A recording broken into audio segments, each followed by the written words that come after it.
Hey friends, how's it going? Here's another little update video. I know I don't do these very often, but I am still moving ahead with my goals and staying on track, and I want to share those things with you.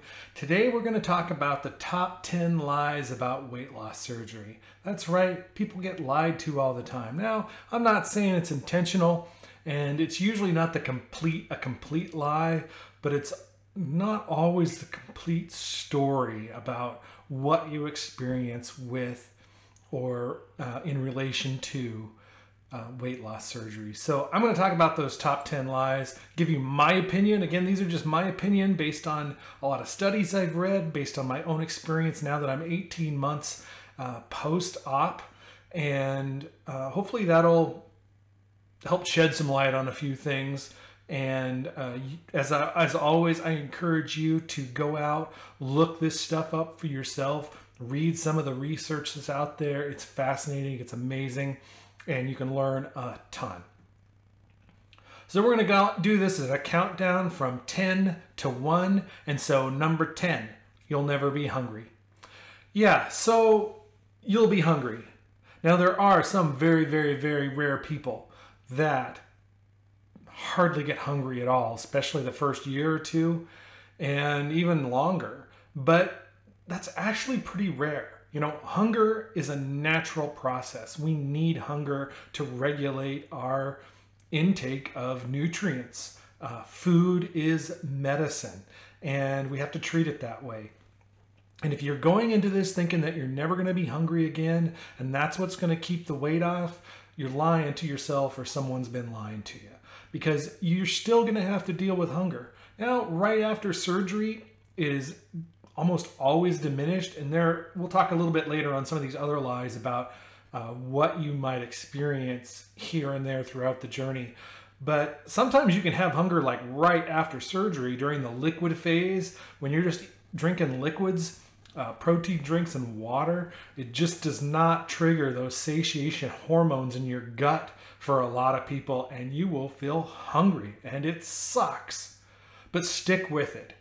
Follow the plan as closely as you possibly can. When you start adding in purees and soft foods and then regular foods, you're going to feel full a lot more quickly, and you'll probably get your first experience of taking a bite too much, which can be really uncomfortable. Let me tell you, have been there, done that, don't like it. So be careful. Even if you feel like, did they actually do the surgery? And I've kind of felt like that way. I mean, did they actually take some stomach away? Because I feel like I'm still a little bit hungry. I can still eat more. But I'm telling you, resist it. Don't do it. You'll regret it. If you eat a bit too much, you will feel really, really uncomfortable, and that won't be good. All right, so number 9 on our list from 10 to 1. It's the easy way out. Weight loss surgery is the easy way out. Well, you know what? BS. It is not the easy way out. Are there elements of it that make weight loss easier? Absolutely.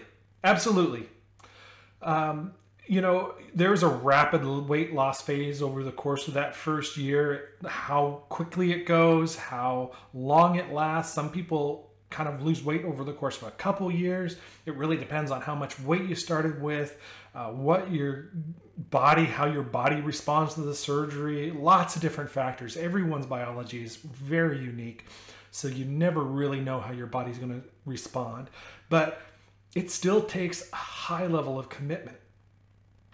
You have still got to change your relationship with food. You've still got to eat the right things. And that's some other stuff that's later on this list.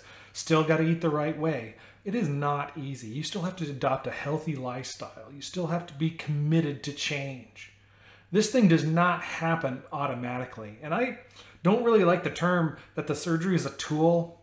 I just don't like that, because it's really not. A lot of the benefits of surgery are from side effects of the surgery and not having a smaller stomach. And we'll talk about that one later too.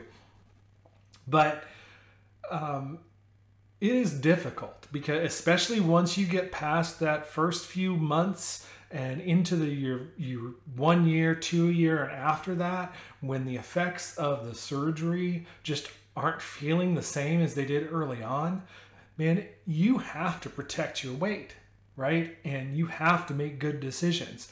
And that means you're back in the game just like everyone else that's trying to maintain their weight and not gain. So it's not the easy way out. Definitely some benefits. No way I would have lost that weight, the amount of weight that I did, over 100 pounds without the surgery, and kept it off. I tried so many times, didn't work. This has been a godsend. Now, on to number 8 on our list, from 10 to 1 biggest lies about weight loss surgery. You're going to lose all the weight you want. No, you're not. Now, exceptions. There are some people that lose more than they want, or exactly how much they want. But most people that get this surgery do not lose all the weight that they want to, or they think they're supposed to. And sometimes they can get misled by doctors and bariatric clinics using the BMI scale and saying they need to get down to some ridiculous weight. And I've even read, there's some people online that have had experiences at bariatric clinics where they've actually sort of been berated because they haven't lost enough weight. And, this journey is really about your biology, how your body resets your weight after the surgery. We don't have a whole ton of control about what that final weight's going to be. That's okay. There's so many positive, every 5, 10, 15 pounds, every pound you lose makes a huge, huge difference. Don't get frustrated if you don't meet some arbitrary goal that was set. And those goals set on BMI, arbitrary. They're BS. Okay? I would highly recommend you look at recommended body fat or relative fat mass for your body and go with that range. Get in that healthy body fat range. Ditch the trying to get to one weight, because here's the clue. You reach that weight, even if you reach that weight, your weight is going to go up and down. And in most cases, you get to your lowest weight during this journey, you're probably going to gain back 5 to 10 pounds after that, and that's where you're going to settle in. So, and I've seen a lot of people, they get down to the low weight, they stop losing, then they have this little rebound, which is totally natural, but they get freaked out and they start going to extremes, and they get right back in this cycle of lose, gain, and that throws all kinds of stuff out of whack. Hormones, chemical signals. They start eating, making bad choices with their food, and then they're gone. All right? So you may not lose exactly the amount of weight that you want, and if anyone tells you that you're guaranteed to lose all that weight, they're full of it. Okay. Number 7, going 10 to 1. Number 7, you can eat anything you want, just less. Well, technically that's true, but what that implies is that you can eat the same crap that got you obese in the first place, just less of it, and you'll be okay. Guess what? If you eat the same crap that you were eating prior to surgery, you're going to regain your weight, period. Are there exceptions to the rule? Sure. There's always exceptions to the rule. But generally speaking, eat like crap, you're going to feel like crap, and you're going to regain and possibly become obese again. I have seen it. I have seen people, and I know of people that have done that where, 2 weeks after surgery, they're like, God, I can't wait to have that fried chicken again. And I love fried chicken. Don't get me wrong. I'll have some fried chicken. Actually, I don't really eat meat anymore, but I would have had fried chicken. Doesn't mean you can't have fried chicken, but that should not be your priority. The high fatty foods, the pastas, the fried foods, the ice cream, the sugars, all that stuff, you don't have to exclude that from your life forever after surgery. You do not. But you can't just eat small amounts of crap and expect to maintain your weight, because it is going to make you more hungry. You're going to end up eating more. It's going to push blood glucose up higher. It's going to push insulin up. It's going to make you hungry. You're going to eat more unconsciously or subconsciously, however you want to put it. You're going to eat more. You're going to regain. You have got to make good choices after surgery. You have got to redefine your relationship with food, and you can have wonderful, incredible, awesome meals and still have some of those meals that you missed from pre-surgery, but God, you just can't have them all the time, okay? Just can't have them all the time. Number 6, you have to eat low carb. No, you do not have to eat low carb. Now, a lot of post-surgery diets for the first few weeks and months are pretty low carb. They're high protein. Your body's healing. Protein helps your body build tissues. It's really, really important. But you don't have to be low carb in the sense that, man, all I'm eating is meat and fatty meats and eggs and all of that stuff. No.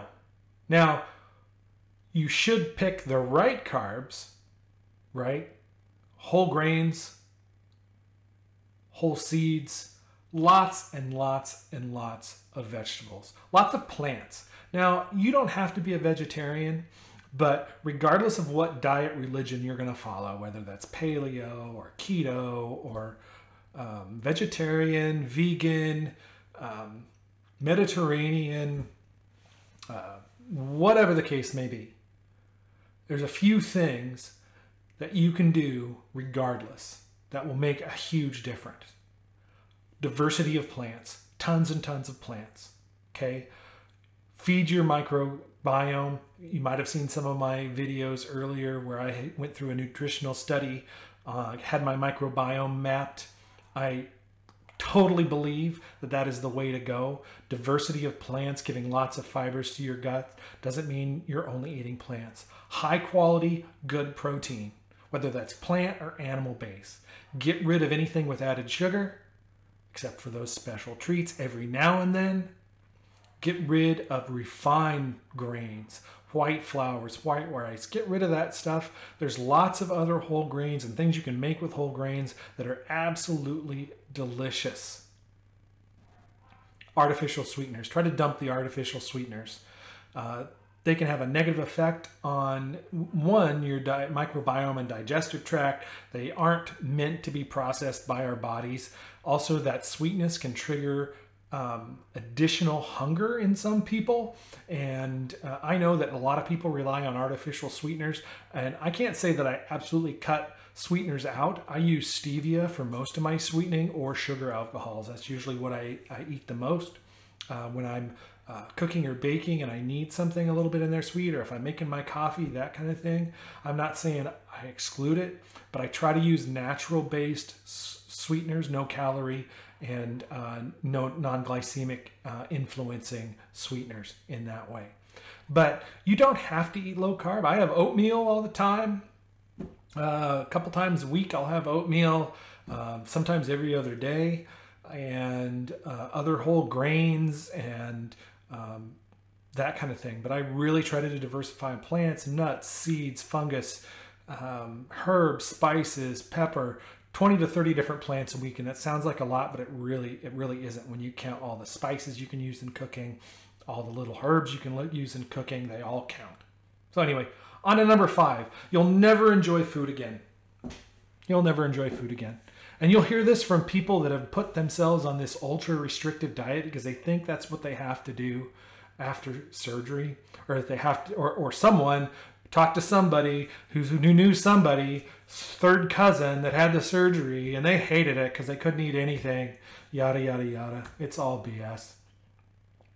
You can enjoy all kinds of food after surgery. Now, how you progress and how you enjoy certain foods after surgery can depend a little bit about which weight loss surgery that you have. Generally speaking, the sleeve, I had the vertical sleeve gastrectomy, little more broader selection of food choices there, but even with some of the others, you can pretty much eat everything. Although with a bypass, a duodenal switch, and some of those more restrictive and malabsorptive, couldn't pronounce that, but you know what I mean. Some of those other procedures, you have a little more risk of dumping syndrome with high sugar and that kind of thing. And you should be avoiding that high sugar anyway, so no big deal. But you can totally enjoy food. I love the way I eat. So I'm about 95% plant-based. I still have some eggs, still have some cheese.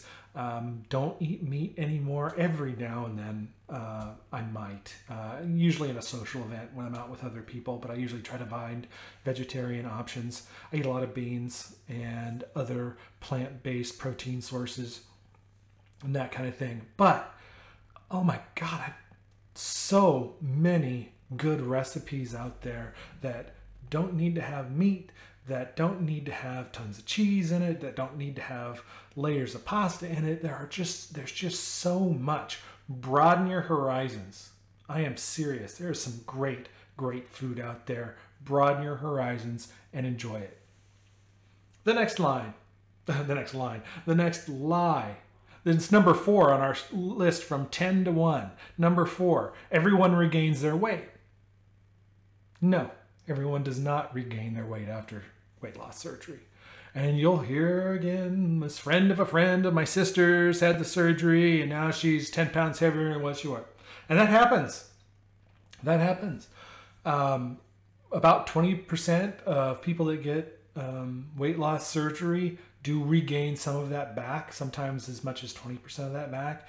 And then a small subset of that will regain all of their weight or even more of their weight. But most people, good 80% of the people that get weight loss surgery keep 80 to 90% of that weight off. And like I mentioned, once you hit that low point in your weight loss, you probably will regain 5 to 10 pounds, just depending on your size and everything. And then you can settle in, and you settle in, you maintain, you protect that weight. You put a lot of hard work into it. It's going to take continued commitment to a good lifestyle to maintain it, but you can totally do it. Totally do it. Everyone does not regain their weight. Most people do not. If you hear that, lied, uninformed, lies, okay? Just saying. Number 3 on our list from 10 to 1 top lies. Number 3, it's too dangerous. Too dangerous. Don't risk it. It's too dangerous. Well, it's not that dangerous. Are there risks? Absolutely there are risks. It's surgery, for God's sakes. Of course there's risks. But it is one of the safest surgeries that you could possibly have. I mean, tiny partial percentage issues of critical issues associated with it. It is so small. Do you have to consider the risks? Of course you have to consider the risks. But I would argue that the risk of staying obese and the likelihood of you dying in the next 10, 20 years without the surgery is probably exponentially higher than the danger or the risk associated with getting surgery. Do I know that for a fact? No, I've read some studies here and there that point that out. I don't have them sitting here in front of me, but it's a very safe surgery.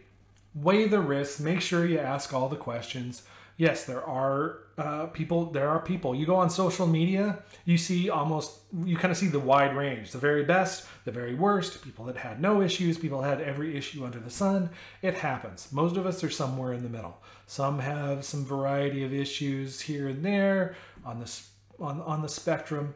Most people get through everything just fine, and actually most people have no issues whatsoever. But again, talk to your doctor, make sure you know all the risks, but you'll be okay. Lie number 2, it's better to do it naturally. Don't get the surgery. It's better to do it naturally. Jeez, what are you? Some kind of wimp? No willpower. I'd like to punch those people in the face sometimes. You know, most of us that get on this journey have tried to do it without surgery, right? We're at surgery because nothing else has worked. And there's lots of reasons for that. And you've heard me talk about this in some of my other videos. When we get obese, we are insulin resistant, we're leptin resistant, hormones are just not communicating in your body the way that it does with an average sized or average weight person. And when you are obese and you try to lose weight, your body goes into protection mode, especially when you try to do it too fast. It goes into protection mode. It starts flooding you with these signals to eat more. And the harder you try to lose weight and the more weight that you lose, the more hunger signals, the more your body fights against it, the more your metabolism slows down. It's a horrendous battle. Are some people successful? Absolutely. Some people are successful because they accidentally find the right combination that works for them. And it doesn't mean that it works for everyone. You'll get people to say, oh, you just need to do keto. Oh, you just need to do paleo. Look at what I did. I lost 100 pounds and that's what I did. And that's all right. Hello.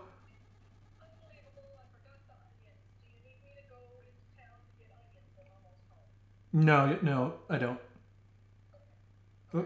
Okay.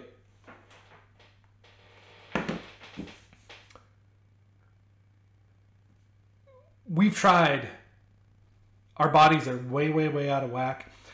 There's no harm in trying it again. Absolutely, man. If you don't want to get the surgery, don't get the surgery. Try it again. You may luck out, find the right path that works for you. You may get it, and it's absolutely okay.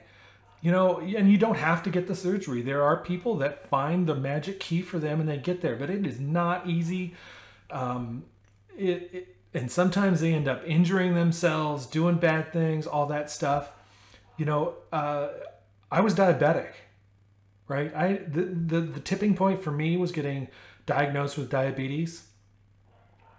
I had, 4 blood pressure medications, 3 diabetic medications. I had all this stuff going on with my skin. I had just so many things, CPAP. Oh my God. But the diabetes scared the heck out of me. I was so scared of the diabetes. And you know what? Within a week of my surgery, I was off my diabetic medication.